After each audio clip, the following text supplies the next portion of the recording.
Who the hell would do this? Even think about doing this? So you go. Make sure we have a home to come back to. We're splitting up. Just for now. Damn right. Hey! We stay out here, we die. Hey, we did it. We got everybody out in time. We could have taken those walkers. We had a split-second decision to make. You made the decision. Stay as long as you like. So you're just gonna leave her behind? Again? I didn't say that. You tried begging for forgiveness after the shit you put her through. We go through shit to go through shit. You're saying I should have just let her treat you like that? Well, I am so sorry if I'm just not gonna sit here and take that. Things don't always work out the way you want, Miko. I never said they did. You put our lives in danger back there. For what? I didn't. Let's all just take a... No. Our friends, our families are depending on us. She may not have anyone left to care about, but we sure as hell do. Yumiko. You better tell us what you're up to, and maybe I'll leave you here alive. Welcome, everyone, to Dead Talk Live. I'm your host, Viz, from Walking Dead Now, and it is my honor and privilege to welcome our very special guest, Eleanor Matsuura, who, as we all know, as Yumiko on The Walking Dead. Eleanor, thank you. Welcome. How are you doing tonight? I'm doing great. I really am. Wow, I was just watching some of those clips and thinking how much I miss my bow and arrow. A lot. And we're going to get to that. We're going to get... I miss that bow and arrow. Yeah. It's been a while since I held it. We're going to get to that bow and arrow in a little bit. Now, when we first met Yumiko and your group, which includes Dan, Nadia, Lauren, and Angel, it was immediately following Rick Grimes' last scene on the TV show. Did you guys shoot that scene after Andrew had already left, or was he still hanging around the set at that point? You know what? We shot it after he left, and it was very strange because, you know, I don't have to tell you guys how much Rick was not even a part of the show. He was the show. Yeah. And to walk into a set where he was departed and kind of gone, I mean, he was, the sort of remnants of him were everywhere. People talk about him. They still talk about him every day on the set, from the costume to the makeup. Like every department has so integrated with the character, yes, but also Andrew Lincoln for being such an exceptional actor. Mm-hmm. So I felt like I heard about him so much, about this person that just wasn't there. It's like he was very much there, like in his sort of, you know, in the atmosphere and the presence in the show that I was stepping into. It's like the ghost of Andrew Lincoln. Yeah, really. Like the kind of this sort of mythical kind of like presence that still felt long after he'd gone, you know. But then he did come back to say hello. So we had a moment a few episodes in where he came for a visit, and I remember it really well. It was a scene in season 9. Can't remember exactly which episode, but it's where me and Magna and Tara and Angel are like going to take out some walkers. Yeah, that doesn't narrow it down, does it? No, it's okay. We're going to check out some walkers, guys. Anyway, Andrew was on set and he came to say hello, and it was really trippy seeing him in the flesh after all of that build-up. And you know, what's that? It's really strange. It must be like when somebody, I don't know, when somebody follows somebody on TV and you feel so connected to them. Imagine that times 100, yeah. And then like you meet someone and you feel like you know them. Wow, that sounds amazing. It was nice of him to stop by and, you know, get to meet some of the new people that came on after him.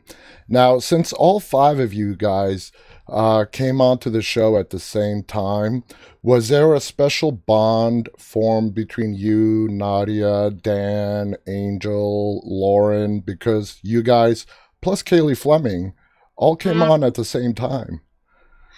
There really was. There really, really was. I mean, I'm not overdoing it when I express to you how extraordinary a time it was to enter a show when their lead character has left. Yes, it's everything I just talked about with Andy Lincoln being so incredible and him being such a huge part of the show, but also, you know, what Angela had done with the show is pivot it in a completely sort of new direction with the time jump and like this new group coming in. So it really felt like we were kind of riding this wave of this new energy that was coming in, with like these connections and this like deep respect to the shoes that we were, you know, the path that has already been trod and the shoes that we were trying to fill. So us all walking in, it feels like first day of school. It's the only way I can describe it. It's first day of school time every time you start a new job as an actor. But you get to do it with these other people who's also having a first day. Yeah. So I really relied on Nadia, on Dan, on Angel, on Lauren. Like we became this kind of like, you know, we held on to each other for support and we checked in with each other. And it worked for the dynamic of our group because, you know, in the story, our group was also new and getting to know everybody and hearing about these past characters. So it worked. The person who I admired the most was Kaylee, because Kaylee Fleming is a pro. It's crazy. It's like she walked on, and the moment our first scene that we shot together was that iconic scene where she, you know, puts on the hat and says, "I'm Judith Grimes." Mm-hmm. And like no acting required. Like all of us, I remember Dan turning around to me and he was like, "Whoa!" And the Emmy goes to, you know, he was like, "This is a really special moment, yo." It's like crazy. It is crazy, and I know Denise Huth, who's one of the executive producers, has said on screen that was one of probably the best character introductions they have ever done. The best.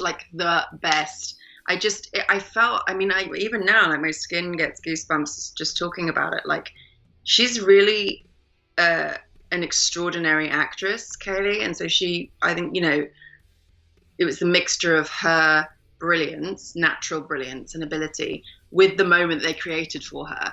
But she so effortlessly stepped into that role and like putting on the hat.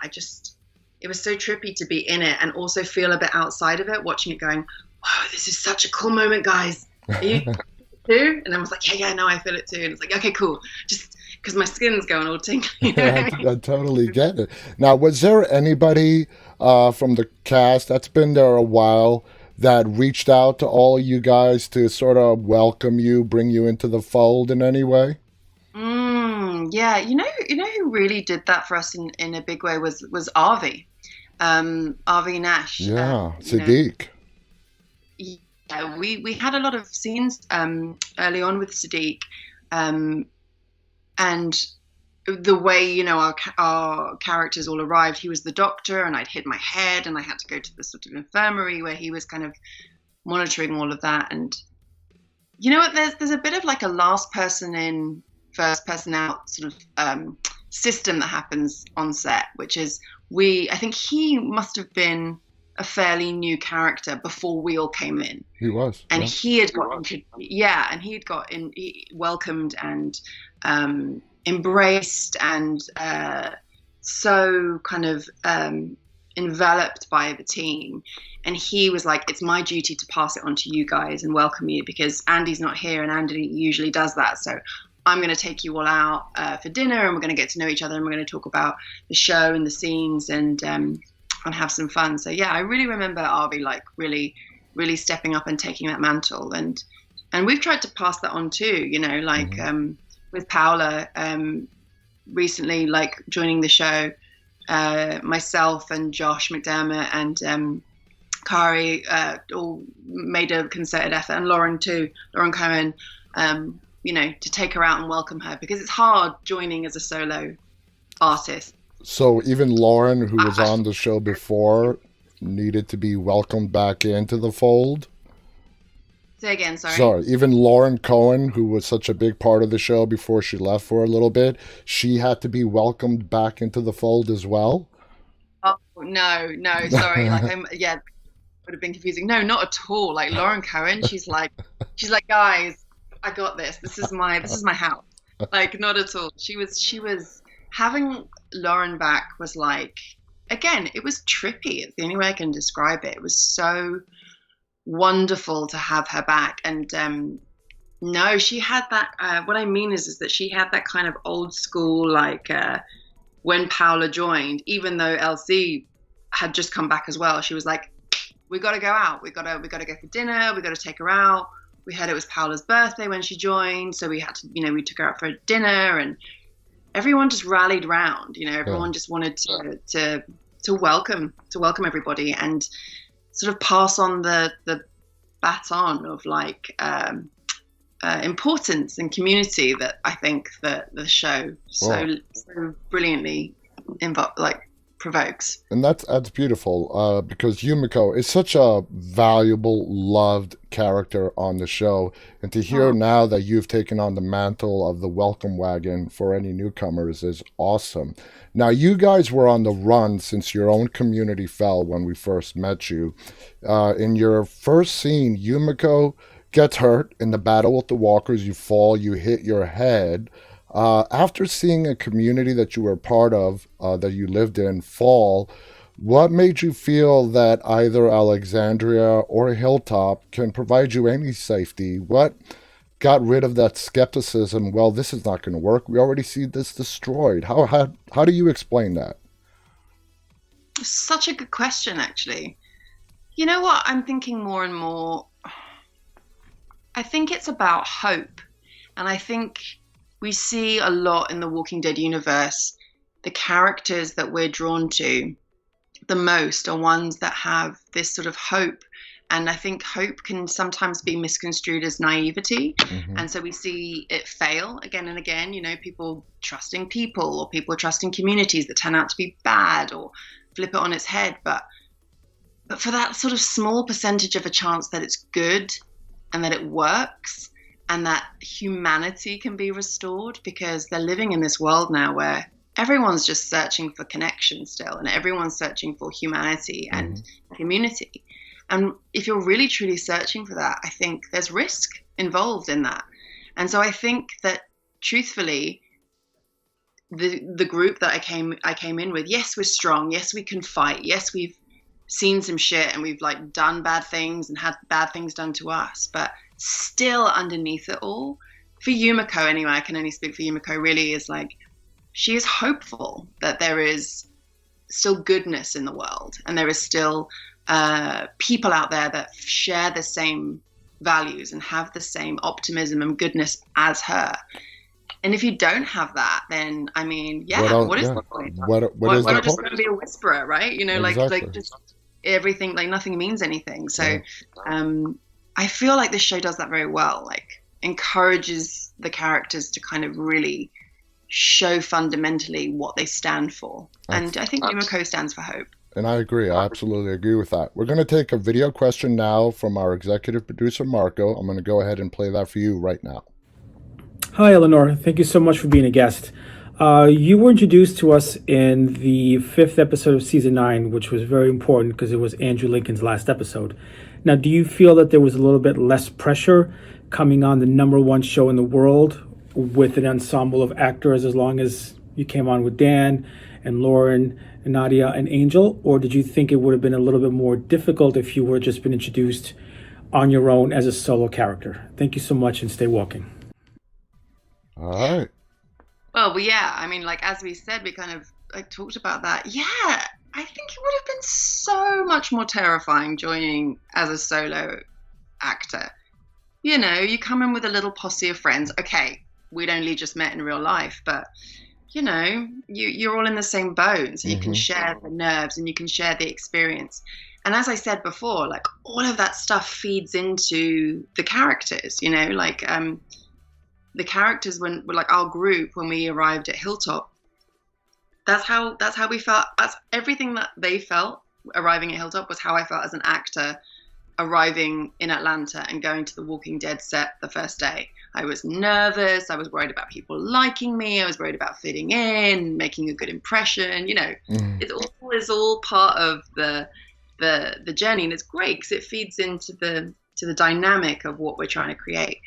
And so that's why, oh my goodness, I look at people like Kaylee, I look at people like Paola, and I'm just wow, to come in on your own and just hit the ground running in the way that they have, is courageous, and it takes guts, I think. It does. Now, you mentioned this earlier. Your weapon of choice, Yumiko's weapon of choice, is the bow and arrow.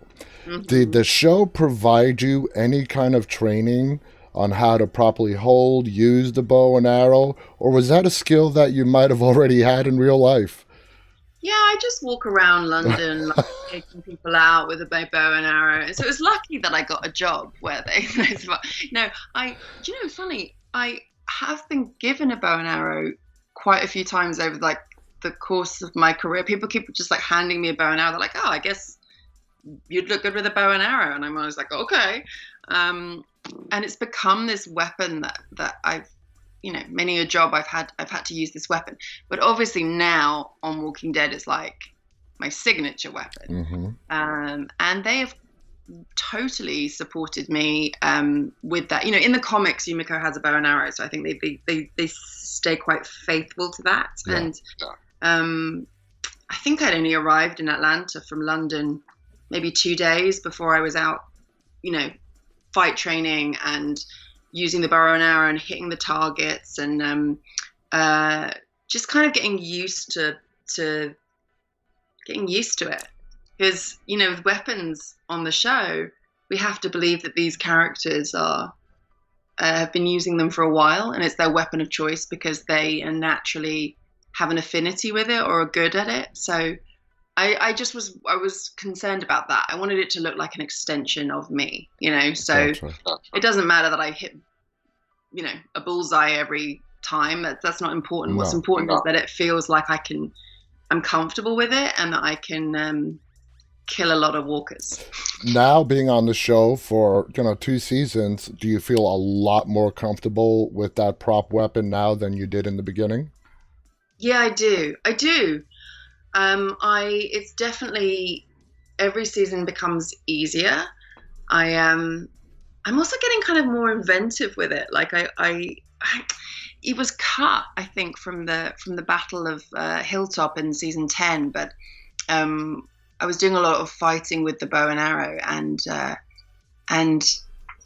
got to film some really cool stuff. I remember Greg Nicotero was directing that episode, and we were choreographing some fight stuff for me taking out some walkers for that battle. And I was like, I don't just want to fire arrows. Like, both ends, a big steel heavy weapon, like it's got pointy bits at the end. I was like, I can like do like this, I can do like that, I can like jam it up. And Greg was like, yeah, let's do that. So we choreographed some really cool stuff, and I'm not sure it made it into the episode. In fact, I'm pretty sure it didn't, but it gave me the confidence anyway to be like, this is my weapon, and I will use it how I want to. Do you and Norman Reedus have a little back and forth? Since he uses the crossbow, you've got the bow and arrow. Do you guys like have a little fun with it, saying, I'm a better shot than you? Yeah. Well, again, there was a scene that didn't make it into the show, but I think it's doing the rounds somewhere on socials and behind the scenes stuff. We shot a scene. It was a really unusual scene because, Yumiko and Daryl don't cross over that much. No. But we had this scene, just the two of us, where we were both just chatting and shooting arrows.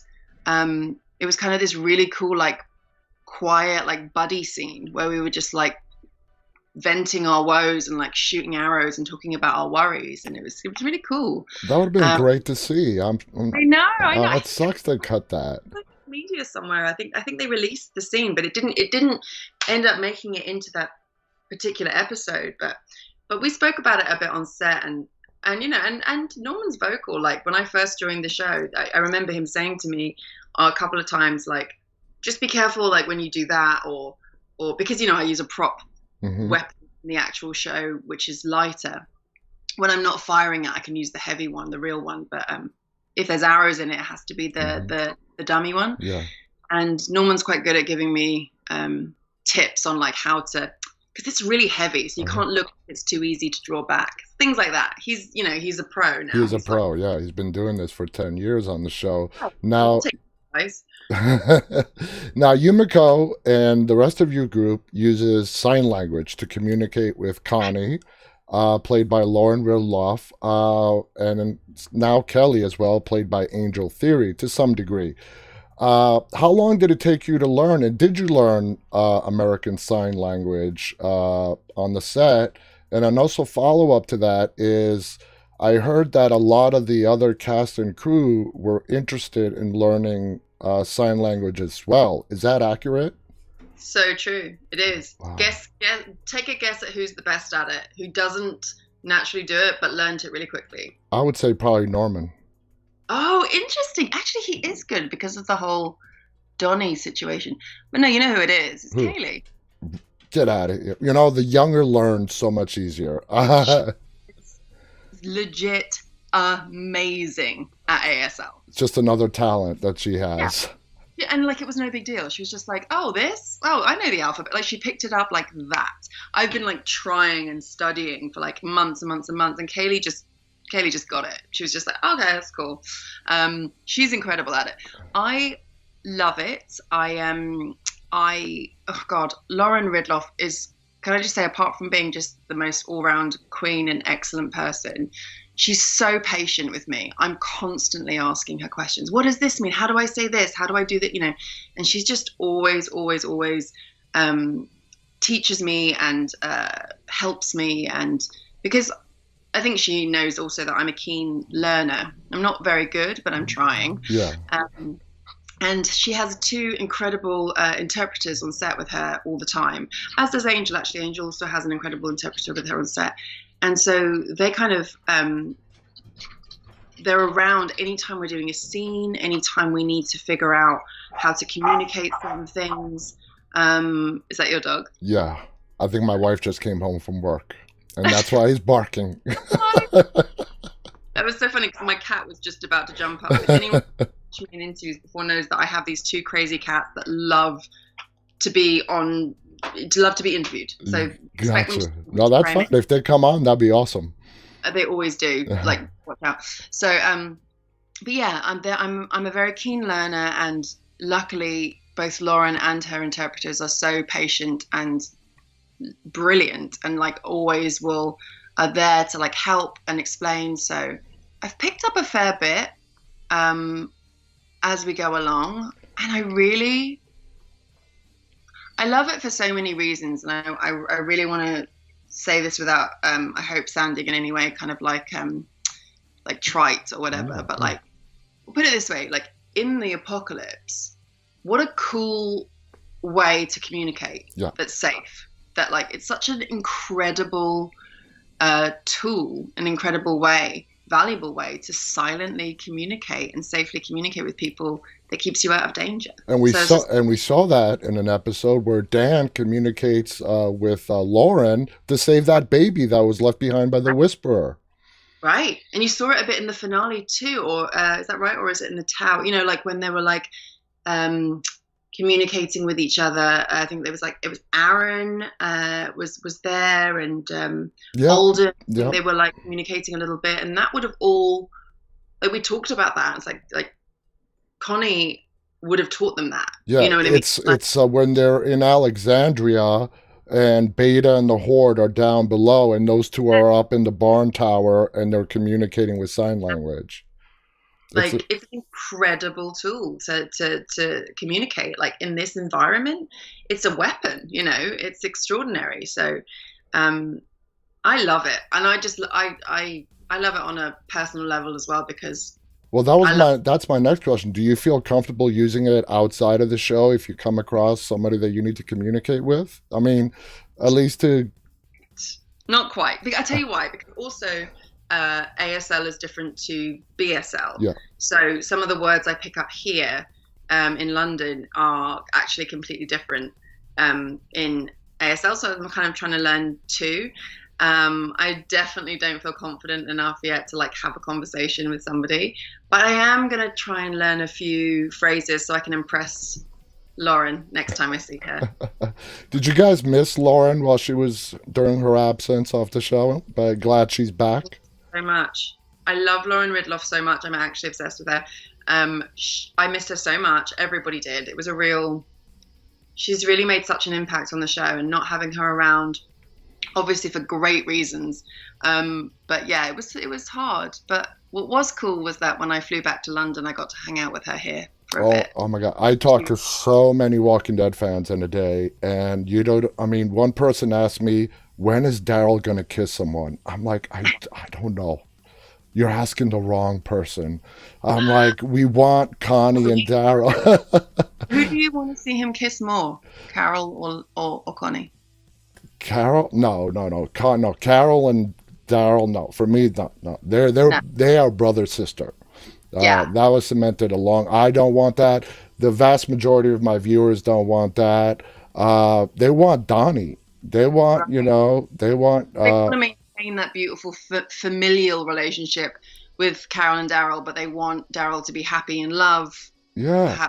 Yeah, they want Daryl and Connie to really, and we know that Daryl does have an interest. We see him in the premiere of season 10. He has that ASL book in his back pocket, which shows that he's making the effort to communicate with her.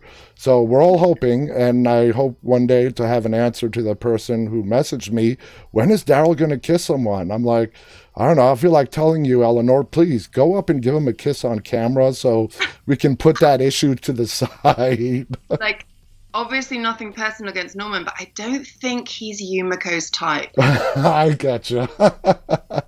Now, what was going through Yumiko's mind when she sees Magna walking amongst the Horde in the Battle of Hilltop?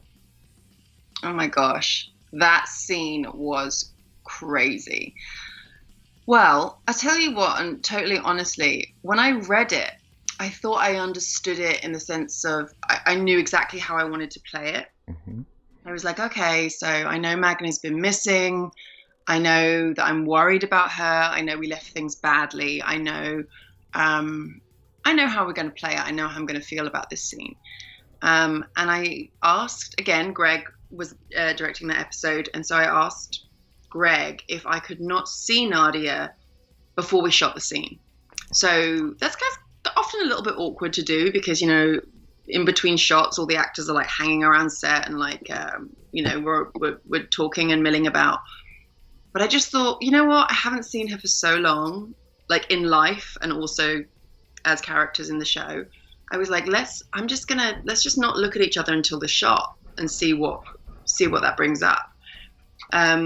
So I knew, like my practical actor head knew that Nadia would be in a lot of makeup. I knew she'd look a certain way because she'd been in the cave and she'd been there for a long time and she'd be pretty busted and like haunted from that. But apart from that, I really had no idea what she was going to look like. So it adds a layer of authenticity to your reaction. Oh my gosh, I have to say, slightly embarrassingly, I didn't realize this layer. So when we shot that scene and I saw her walking towards us with all the walkers, I thought for a second, oh, she got bit and she's now a walker. Wow. And I hadn't fully comprehended that layer when I was preparing to do the thing. You know what I mean? I was like preparing to like see her and not having seen her for a while, but I hadn't fully understood that actually she might not be okay. Like she really might be have turned. Mm-hmm. And I fully realized it in that moment, and I'm so pleased that we saved it for the shot, because I think we did it in one take. I don't think we had to do it again. Greg was like, we got it, we're moving on. So I was like, yes, and so pleased, because it was worth the sort of awkwardness and the extra effort to make sure that we got that scene. And you guys got it spot on, let me tell you that, from a fan's perspective. Now let's go to a question from one of our viewers. CC Wheezy on YouTube wants to know, do you think Umiko and Magna will ever reconcile their relationship, or will they just leave it in the past and move on? I don't know. That's my honest answer. I'm not trying to be clever. I don't know. I think for so long I was completely married to the idea of Magna being my person. That's how we entered the show, as this really tight unit, and everything I kind of built Yumiko around was like around this idea that she was together with Magna. But now that we've kind of come apart, I actually think it's more realistic, and I actually think it's more representative of real relationships in the world, which is like real relationships in the world, they don't always go skipping off into the sunset. Yeah. Real relationships are full of contradictions and still full of love and can still not necessarily work out. So I feel where we leave Yumiko in season 10, she's so far apart from Magna at this point. I just don't know I just don't know. Like, I think she really wants to see her again. And I think there's still a huge amount of love there. Do I think they're meant to be together forever? I don't know. Oh. I'm open to it. I'm open to it, but I'm not convinced. Yeah, well, let's see what the writers come up with. It'll be fascinating to see where they decide to take it. Now, you shared some amazing scenes with Nadia. I know that Michael Kudlitz, who was one of our guests earlier this year, directed one of those episodes. He told us that his approach in directing the moment between Yumiko and Nadia, he just let the actors do their thing. Is that how you remember it? Him doing it from behind the camera and just letting you guys work the scene the way you wanted to work the scene? Yeah, I do actually. He Michael is an incredible director. Like, first and foremost, he is such a good director. I knew him, of course, through the show as an actor. To work with him is super special because he not only is a brilliant director in his own right, but he's also approaching it from an actor's point of view. And, he knows what it's like to be standing in the shoes where you are. So he has a great way of talking to us. And for a scene, particularly like intimate scenes that I had with Nadia, there's vulnerability there that needs to be there. Like, we need to cherish the vulnerability that's in that scene to make it work. We also need to feel safe. So he manages to create a space that holds those two things at the same time. And I felt like he really made the entire set, the entire space safe. He made me feel really good about and like confident about what I was doing. And then he stepped back and he's like, you guys just do what you want to do. And I remember, I think me and Nadia played music. I think I said, like, oh gosh, I remember for one particularly intimate scene, I was like, oh God, this is so awkward. Like, there's not many crew because it's like a closed set, but like, there's like 12 of us standing in a room and it's all silent and we're trying to have this like, intimate, quiet moment. I was like, guys, can we just play some music? Can we just play some music and everyone can just chill? And Michael was like, yeah, sure. Like, let's play some music. So somebody came in and like set up the music system and we had some like chill tunes playing so we could just, ease into it. That's a great story. Yeah. That's a great story. Michael is an amazing person. He's just one of a kind. Now, with the absence of Denai, do you feel that Yumiko is being set up to step into the role of Michonne, moving into the last 2 years of The Walking Dead? Do you feel that, you don't know, just guessing, do you feel that they may be setting up Yumiko to step into Michonne's shoes? You know what?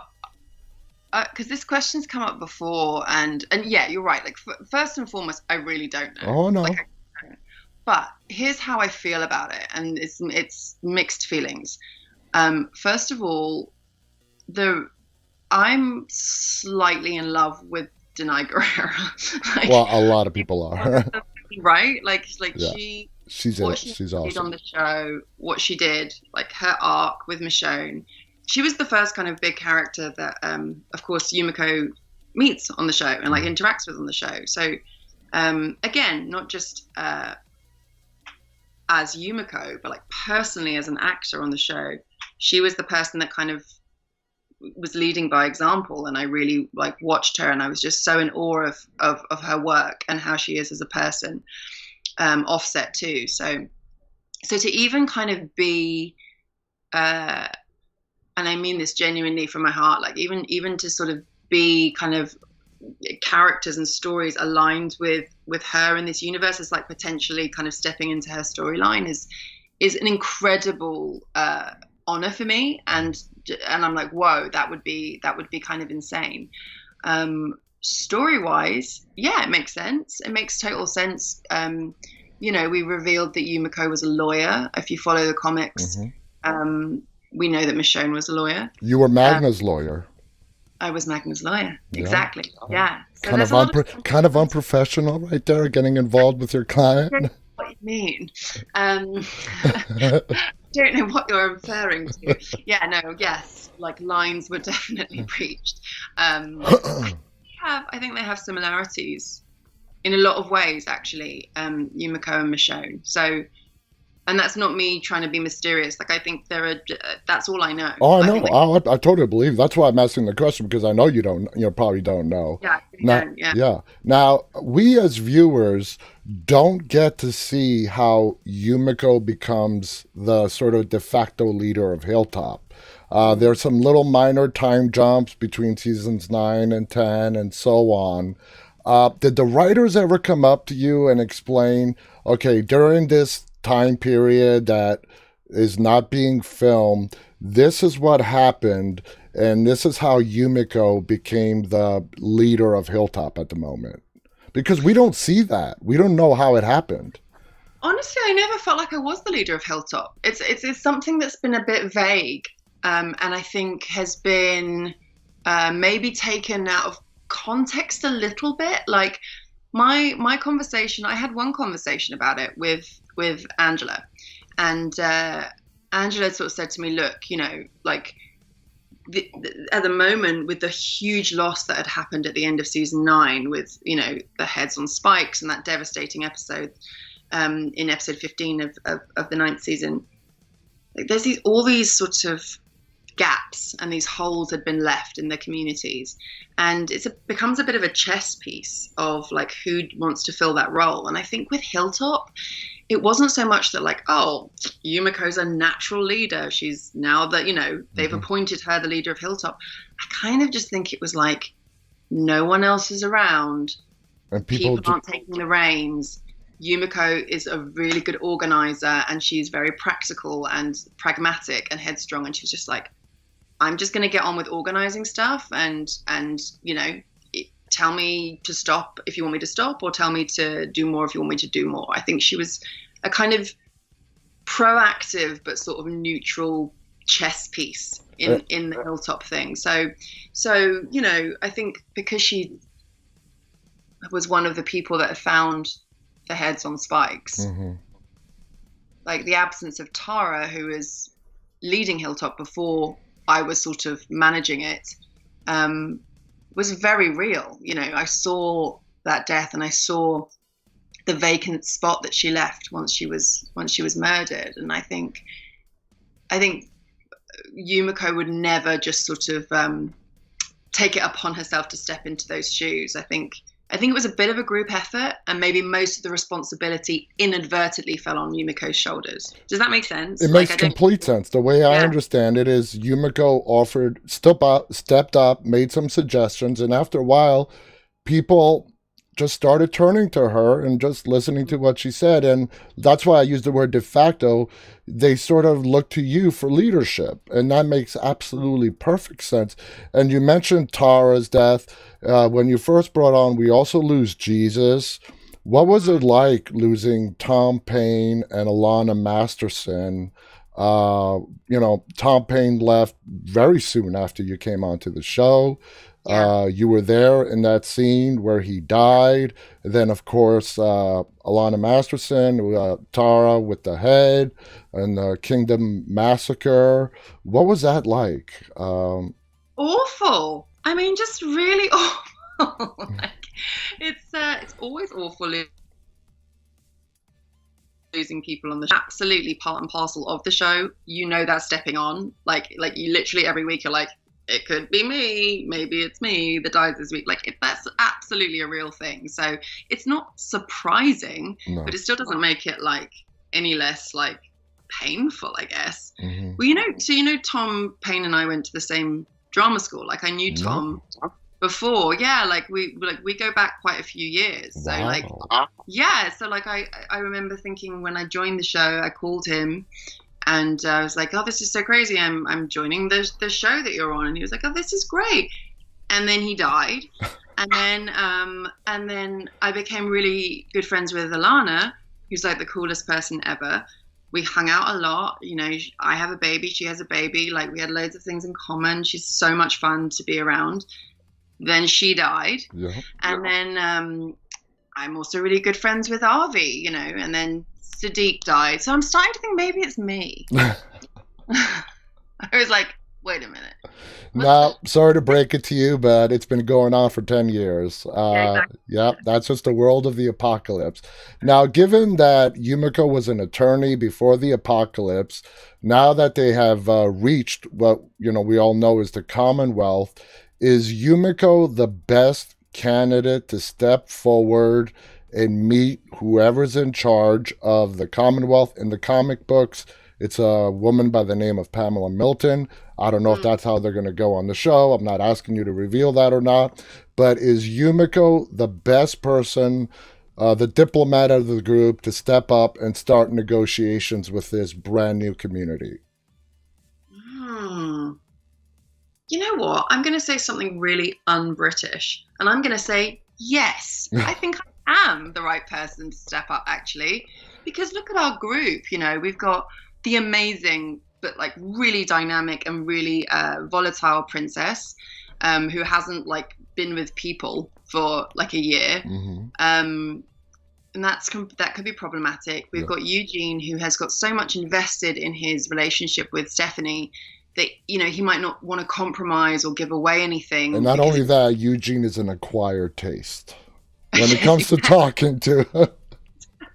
It's a strong flavor. Like, if this is our guy that we're sending to the front, right? And I'd also say same with the king. Like, I'd say it would be between me and the king. The king would be so level and trustworthy and reassuring, I think, to people. Like, it would be hard not to meet the king and be like, this guy seems like a nice guy. Come on, guys, this guy seems great. But I'm going to put myself forward and say, yeah, like, I think Yumiko is absolutely the person to not be too aggressive, not be too weird, not be too, you know, like, I'm a lawyer at the end of the day. I know how to go into a room and ask the right questions and get results. So, and she's got a big heart, Yumiko, and I don't think she can hide that. So I think also there's a humanity and a warmth there, which hopefully, if she's meeting the right people, they'll see that goodness in her. Yeah. So not only just from your group that is currently at the Commonwealth's territory, whatever you want to call it, out of everybody that we know on the set, on the show, you are probably the best one to negotiate a meeting with a new group. That's my opinion. Now, let me ask you a question. Since these episodes have already aired, when you guys get the script for a finale or the episode just before a finale, do you guys, oh my God, say, here we go, we're going to lose someone? Did it surprise you? Because I would have bet money that Ezekiel was a goner in this finale. I really did. I said him and Father Gabriel are going to go out as heroes. They luckily survived. I'm very happy they survived. But when it came time to read that script, do you guys know in advance who's going to go, who's not going to go? Or do you have to wait and read if it's not you that's dying? Well, yeah, that's the thing. I think it's a bit of both. I think if it's you that's dying, you might get a bit more of a heads up. I think if you haven't had the call, then you're probably thinking, well, that would be a really rough way to find out if they haven't called me and I'm reading it. You're like, page 15. Oh, what? This is terrible. So yeah, you kind of get a bit of advance warning. And I feel like, I mean, like this season, the finale, which I loved, by the way. Oh, I loved it. There wasn't like a crazy body count, though. No. I mean, like, okay, that's not entirely true. Beta, obviously, and Beatrice, but it wasn't like we all knew that Beta was going to be taken out, right? Like that had to happen. I don't think there was really a big body count at all. In fact, that was kind of the surprise. Like, it was, there really wasn't many big deaths. And in my opinion, you're right. The body count was not that big. but the gore factor was probably the most we have ever seen in any single episode of The Walking Dead. Yeah. And I had Greg Nicotero on the day after. I put together a panel of Greg Nicotero and Tom Savini, who's a horror legend. And I brought them on because that finale reminded me so much of the old original Dead movies by Romero. And I just wanted to talk to him about what he drew that inspiration after 10 years for him to decide this is the episode where we're going to... it wasn't, when I say gore, I mean it in response to zombie gore, zombies tearing people apart. By far, Glenn and Abraham getting their heads bashed in is probably the most graphic episode we have seen. But when it comes to zombies, that's why I wanted to bring Greg on, and I was so grateful he agreed to come on, and he explained it so well. Do you agree that was the goriest episode, at least that you have done while being on The Walking Dead? Yeah, I think you're right. It is. But it's so funny because obviously all of my stuff in that episode was really not so gory. Yeah, we had the episode side. Before.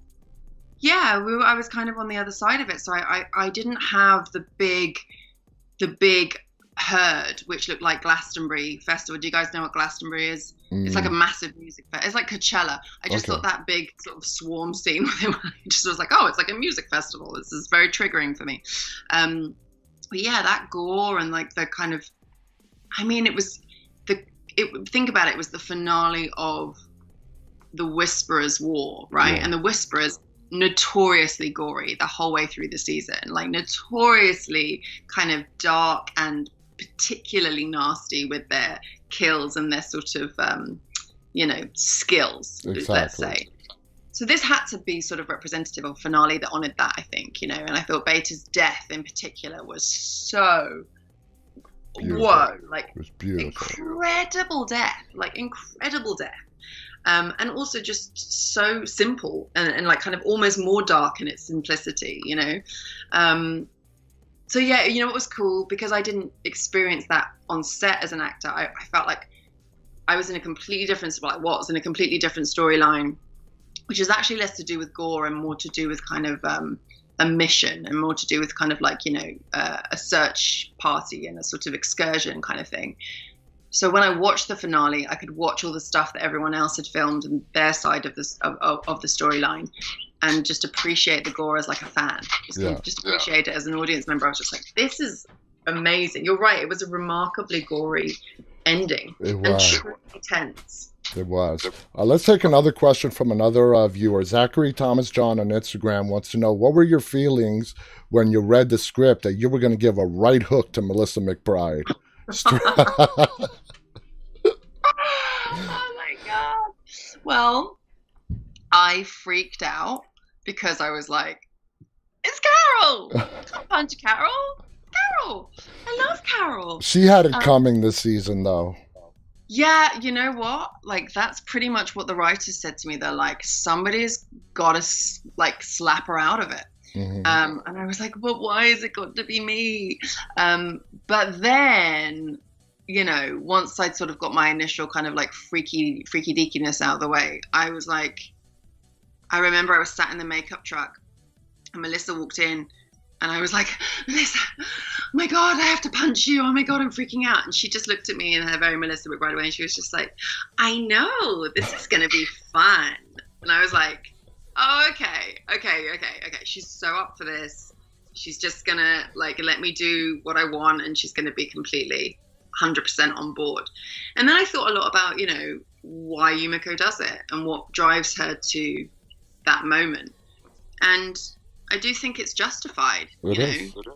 I think everything that Carol had done up until that point threatened everything that Yumiko held dear. And she's exasperated and desperate in that moment. She's feels like she thinks she's lost Connie, and she's reached her limit. She's lost her home, her friends, and in that moment, it's all because of this person who still can't quite get it. And she just lets it rip. That was a hell of a right hook. I know. And Melissa was like, she's just so so brilliant. Like, again, that day that we shot that, she's just like one of the most incredible actors to work with. She just is like completely there for you in the scene. We shot it a bunch of different ways. She just was just like there, man, every single time. And I couldn't have been more supported by her, you know. And all of those sort of initial fears I had of like that weren't helpful, you know, my actor fears of like, oh my gosh, it's like I'm punching Melissa McBride in the face. I was like, no, in the moment we're serving the scene, and in the moment we're serving the reason why it's happening, and I think it is justified. Exactly. Michael Satrazimis, who is also a guest on our show, says the hardest time he has with Melissa is to stop making her laugh. Yeah. Yes.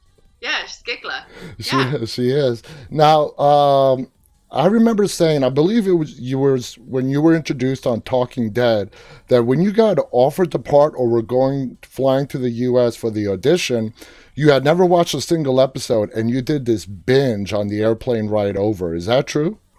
Well, to be fair, it wasn't the airplane ride over. I binged it once I found out I got the job. So I lied to Angela in the audition. Well, I made a tape. And they were like, oh, they really like it. Angela Kang wants to meet you. And I was like, cool. And so we set up this Skype, and she said, oh, hey, have you watched the show? And I went, yes, I have obviously watched the show. I love it. You know, obviously I'm going to say yes. Anyway, and then I get the part, and then I was like, oh, I better get cracking. There's a lot of seasons to get through. So I watched like all of them.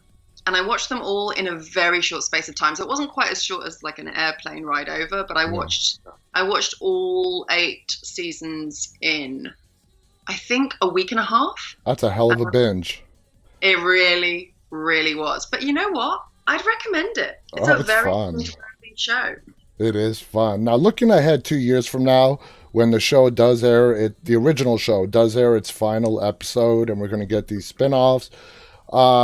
Let me give you an if or or question. Now, let's say in the Tales of the Walking Dead, which is going to be an anthology type show, would you prefer to see, if it happens, a backstory just based on Yumiko, or would you prefer to see a backstory based on Yumiko and Magna? Ooh. Tough one. Ooh. Controversial question. Yeah. Well, okay, let me think about this. The backstory, if it was me and Magna, would have to involve the lawyer, client, what happened, how we got together, which would be cool. Like that's a cool story, and I think both me and Nadia are pretty. We talked about that story and like what we think happened. So that would be kind of cool to kind of dig around in there and see what the writers confirm or sort of story that we've already worked out. But I would also say that I've kind of worked that out, like in my head. So if I wanted to be super adventurous, I would want to see a Yumiko backstory. As much as I love Nadia to pieces, I would be so interested to see how Yumiko came to America, for example, like why she's in America and not in London. You know, how she became a lawyer, why she's a lawyer in America. Like that's where her family is, like who she's searching for. That is still something that's unexplored. And you know, as an actor, I have my own personal story, my own reasons that, you know, for actions and choices that I make on screen, which is just for me. I'd love to actually hash that out in reality with writers and be like, what does that actually look like? Like, where did Umiko come from? I'd love that. And that's a very interesting point. We have so many British actors on this show. Okay, Andrew Lincoln, Lauren Cohen, on and on and on. Were you nervous at all that they were going to ask you to play Yumiko with an American accent? And if they did, could you do it? Yeah. No, I wasn't nervous at all. In fact, my audition was in an American accent. The scenes that I did were all in American accent. I've played a lot of... are you coming up here, Kitty? Yep. You want to come on? Get to And see come up and say hi. Kitty. Come on, come and say hi. I told you. Come and say hi. I'd love to see the kitty. We have so many cats on this show. Come on, they're awesome. He was just there, like licking my knee, and then she's gone. So, yeah, I wasn't nervous at all about doing an American accent. I actually grew up in LA. Well, since when I was 3 months to 4 years old, and my American accent, I think, is pretty solid. And I was really excited about the idea of coming to do an American show. And you do my American accent. And I was like, yeah. And then Angela said to me, you know what? Like, we want this new group to feel really European and kind of eclectic and from all over the shop and really something we've never seen on The Walking Dead before. And I was like, oh, man, if I get to do my big American show in my career and I have to use my own accent. So you have a beautiful accent, and it's a treat just to hear you every week. We're almost out of time, but I do want one last question to ask you. Outside of The Walking Dead, you were in that huge blockbuster 2017 Wonder Woman, okay? What was it like moving from a big budget movie like Wonder Woman onto a big budget TV show like The Walking Dead? What were like the big differences, movie to TV, both having really lots of money behind them? Yeah, they do. You're right. They have a hell of a lot of money behind them. They are very, very different creatures for me personally. Wonder Woman, I shot only a couple of days on that, so really minimal actually. I mean, I know in its film world, so you know it's different, but again, I had what ended up in the movie was like, I think my hand is probably in the movie more than my actual face in my scene. What ended, you know, that's just the way it goes. Sometimes you get cut from things. And then I went on to do Justice League as the same character, because Wonder Woman also obviously appears in Justice League, and there's that whole sort of like continuation of the characters and stories in that.